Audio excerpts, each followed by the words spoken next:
টাকা ম্যানেজ করা বা আমাদের পার্সোনাল ফাইন্যান্স কিভাবে ম্যানেজ করবো সেই জিনিসগুলো শিখা is very important for us because in school আমাদেরকে এই জিনিসগুলো একদমই শেখানো হয় না। তো here are 5 books যেগুলো আপনাকে অবশ্যই পড়তে হবে to manage your personal finance properly. Number 1, rich dad poor dad. আপনার কোন জিনিসটা আপনার জন্য অ্যাসেট, কোন জিনিসটা আপনার জন্য লায়াবিলিটি সেটা নিয়ে এখানে বিস্তারিত বলা আছে।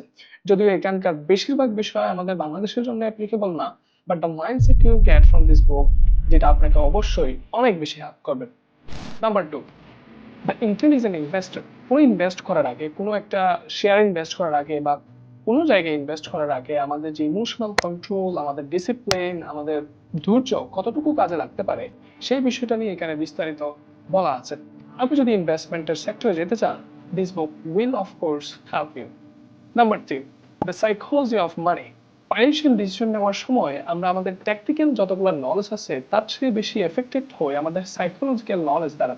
কিভাবে আমরা এটাকে কন্ট্রোল করতে পারি, কিভাবে এটা আমাদেরকে এফেক্ট করে সেই বিষয়গুলো নিয়ে বিস্তারিত বলা আছে দ্য সাইকোলজি অফ মানি বইটাতে। আপনারা চাইলে এটাও পড়তে পারেন।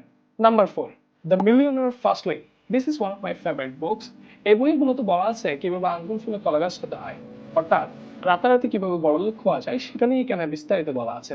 বাট হোল্ড অন, এটা কিন্তু কোনো স্ক্যাম না।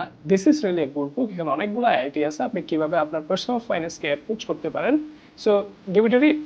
And number 5, the last but not the least, the richest man in Babylon. Ancient টাইমে ফাইন্যান্সিয়াল যে নলেজগুলো বা উইজডমগুলো ছিল সেগুলো এখনকার সময়ে যেভাবে কাজে লাগতে পারে সেই বিষয়গুলো আপনি দেখতে পারেন এই বইটাতে। So here are 5 financial books যেগুলো আপনাকে অবশ্যই হেল্প করবে। I hope so. Give it a read.